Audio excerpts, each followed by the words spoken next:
अपने मन से जीने लगा धुंधकारी, और मन से जीते जीते एक दिन राजा के घर चोरी कर आया और राजा का धन अपने घर में छुपा लिया। और 5 वेश्याओं को कहा कि देखो आज मैंने बड़ा हाथ मारा है, तुम इस धन का ध्यान रखना, और खुद सोने चला गया। उन वेश्याओं ने कहा कि अरे ये राजा का धन चुरा करके ले आया है, और राजा का धन अगर यहां पकड़ा गया तो इसे तो सजा मिलेगी मिलेगी, हमें भी मिलेगी। इसलिए क्या किया जाए, धन तो अपने को चाहिए, लेकिन ये व्यक्ति अब अपने काम का नहीं है। इसलिए उन 5 ने गरम गरम कोयले मुंह में डाल करके धुंधकारी की हत्या कर दी, और हत्या करने के बाद उसे वहीं उस खाट के नीचे ही जमीन में गाड़ दिया और चल बसे। रुचिगत लोगों के जीवन का अंत में परिणाम यही होता है। अब धुंधकारी जो है वो मृत्यु को प्राप्त हुए। उधर गोकर्ण को समाचार मिला, गोकर्ण ने माता पिता भाई के लिए श्राद्ध किए। अपने पुराने घर में अपने लोगों को देखने के लिए जब पहुंचे, रात में सो रहे थे, तभी एक प्रेत वहां प्रकट हुआ। कभी वो अग्नि बन जाता, कभी वो भैंसा बन जाता, कभी वो गधा बन जाता, ऐसे तरह तरह के रूप में प्रकट होने लगा। गोकर्ण तपस्वी थे, उन्होंने पूछा कौन है, जवाब नहीं आया। तब उन्होंने गंगा जल हाथ में लिया, गायत्री मंत्र पढ़ा और कहा अब बता तो कौन है। जैसे ही पुण्य का जल उस पर छीटा, थोड़ी सी बोलने की ताकत आई और कहा कि अरे भाई मैं तेरा भाई हूं, मेरा नाम धुंधकारी है। उसने कहा अरे मैंने तेरे लिए 100 श्राद्ध किए, जितने श्राद्ध हो सकते थे वो सारे श्राद्ध मैंने तेरे और माता पिता के लिए किए, लेकिन तेरी मुक्ति तब भी ना हुई। तब धुंधकारी ने कहा वो सुनना, धुंधकारी ने कहा कि मेरे जीवन में रुचि इतनी हावी रही कि अब तू मेरे लिए 1000 श्राद्ध भी कर देगा तो मुझे मुक्ति नहीं मिलेगी। जो रुचि में बंधा हुआ व्यक्ति है उसकी कभी मुक्ति नहीं होती। जो नीति में बंधा हुआ व्यक्ति है वो स्वयं का आत्मोद्धारक होता है। और मेरी रुचि इतनी थी कि अभी भी मेरी रुचि है इस घर में, अभी भी मेरी रुचि उन वेश्याओं में है, अभी भी मेरी रुचि उस धन में है, अभी भी मेरी रुचि लोगों को प्रताड़ित करने की है, इसलिए मैं प्रेत बना बैठा हूं। मेरी मुक्ति का कोई उपाय हो तो कर दे।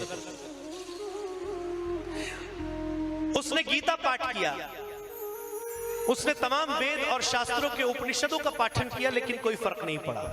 भगवान सूर्य को अपने तपबल से रोका और भगवान सूर्य से प्रार्थना की कि मोक्ष का कोई उपाय मेरे भाई के लिए हो तो बताएं। तब भगवान सूर्य ने वही भागवत का उपदेश दिया जो आप और हम बैठकर जिस पर चर्चा कर रहे हैं।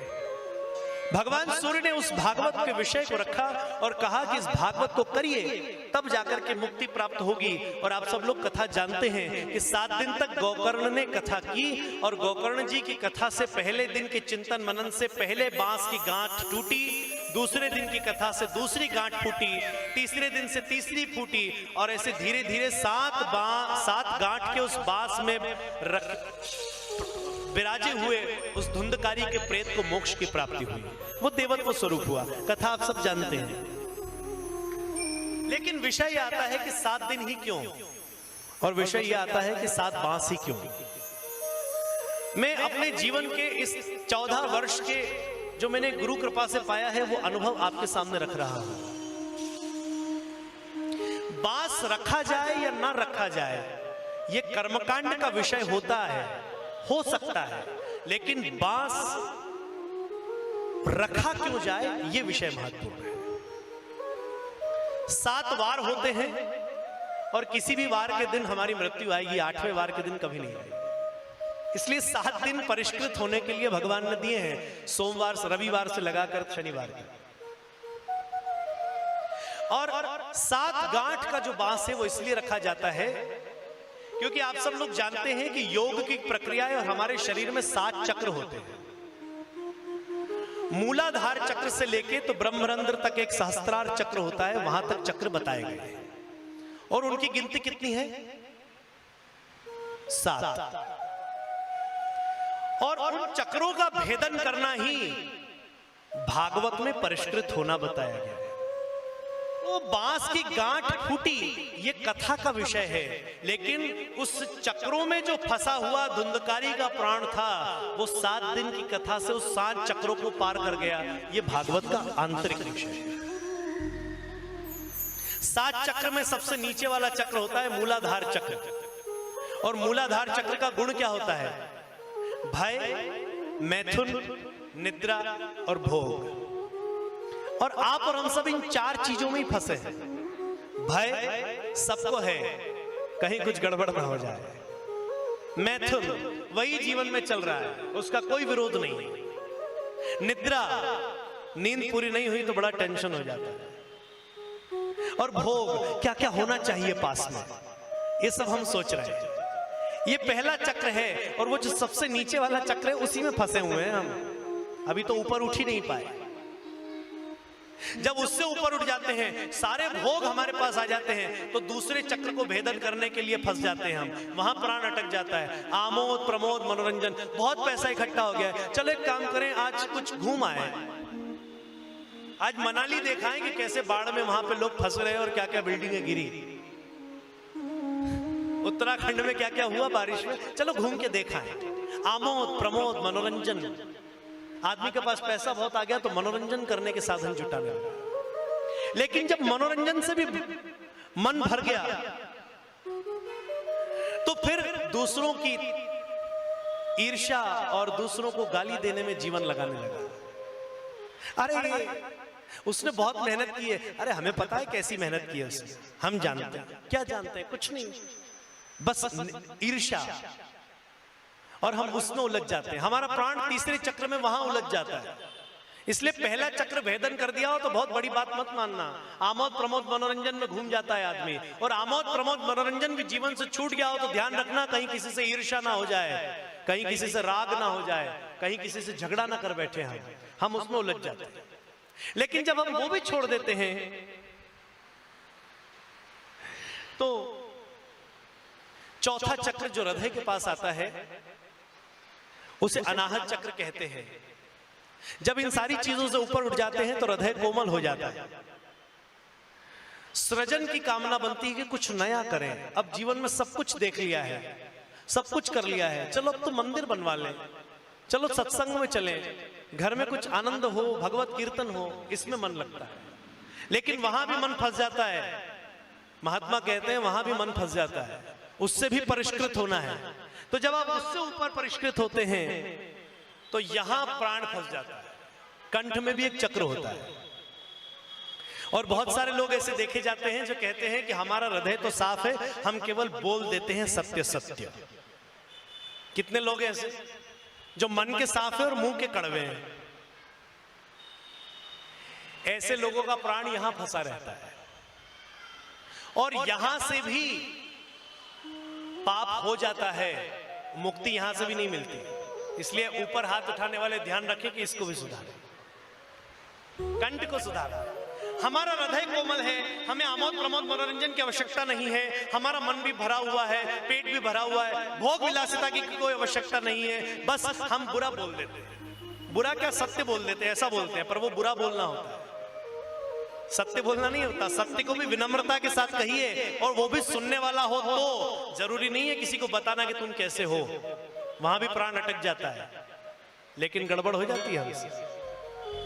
लेकिन जब वो ऊपर से भी ऊपर उठ जाते हैं, बोली से भी अच्छे हो जाते हैं, तो यहां फंस जाते हैं। फिर वही उत्तानपाद की श्रेणी आ जाती है कि डिसीजन क्या लें, डिसीजन क्या लें, क्या करें।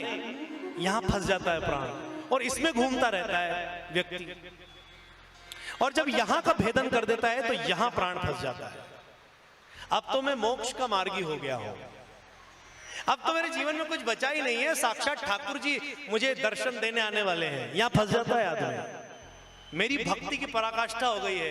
अरे प्रभु आप क्या बात करते हो, 4 बजे उठते हैं हम। अच्छा, और 4 बजे तो भगवान का पूजन शुरू हो जाता है, 2 बजे उठते हैं हम, 2 बजे उठ जाते हैं, 3 बजे तक नहा लेते हैं, 3:30 बजे तक भगवान के पट खुल जाते हैं, 4 बजे तो भगवान का पूजन हो जाता है, 5 बजे तो नैवेद्य धरा देते हैं, 6 बजे तो सूर्य नमस्कार हो जाता है, 7 बजे तो हम जो है भगवत कीर्तन में मंदिर चले जाते हैं, 8 बजे घर आके भगवान का फिर पूजन कर लेते हैं, 9 बजे तो फिर हम ये दिनचर्या है, और फिर गौमुखी लेके बैठ जाते हैं, तो 12 बजे तक गौमुखी में जब करते हैं, उसके बाद फिर क्या करते हैं, फिर भोजन करते हैं। तो भगवान को पहले थाली का नैवेद्य लगाते हैं, उसमें तुलसी पत्र रख रखते हैं, उसके बाद फिर स्वयं भोजन करते हैं, बिना भगवान को भोजन कराए हम भोजन नहीं करते, उसके बाद फिर भगवान को सुलाते हैं, उसके बाद फिर हम सोते हैं। पर सोते नहीं है महाराज, नींद में थोड़ा थोड़ा भगवत कीर्तन करते रहते हैं, फिर भगवान को उठाते हैं, हम भी उठते हैं, भगवान को चाय पिलाते हैं, हम भी भगवान के प्रसाद की चाय लेते हैं, उसके बाद शाम को फिर भगवान का कीर्तन करते हैं, फिर उनको भोग धराते हैं, फिर उनका शयन कराते हैं, और हम भी हरे कृष्ण करते हुए रात को सो जाते हैं, और 2 बजे फिर भगवान को परेशान करना चालू कर देते हैं। यहां फंस जाता है आदमी, यहां से मुक्ति नहीं मिलती उसको, क्योंकि यहां इसलिए फंस गया है कि प्रभु अब तो सामीप्य चाहिए तेरा। हे ठाकुर तू और मुझे गोद में उठा ले, हे ठाकुर तू और मुझे दर्शन दे दे, हे ठाकुर तू और मेरी कटोरी से भोग ले ले।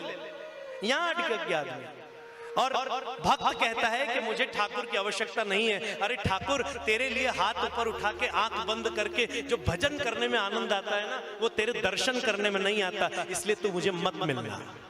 भक्त ये कहता है। वृत्रासुर की स्तुति बहुत बड़ी स्तुति है भागवत में, आगे आएगी बताऊंगा, आज ही सब बोल दूंगा तो फिर कल क्या बोलूंगा और आप सुनेंगे क्या। इसलिए अभी यहीं अटकने दीजिए प्राण को, 7वें दिन मुक्त होंगे।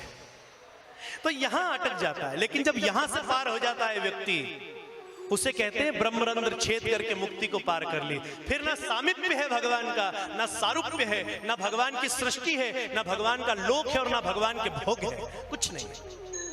अब तो हम स्वयं परब्रह्म हो गए, परब्रह्म में जाकर।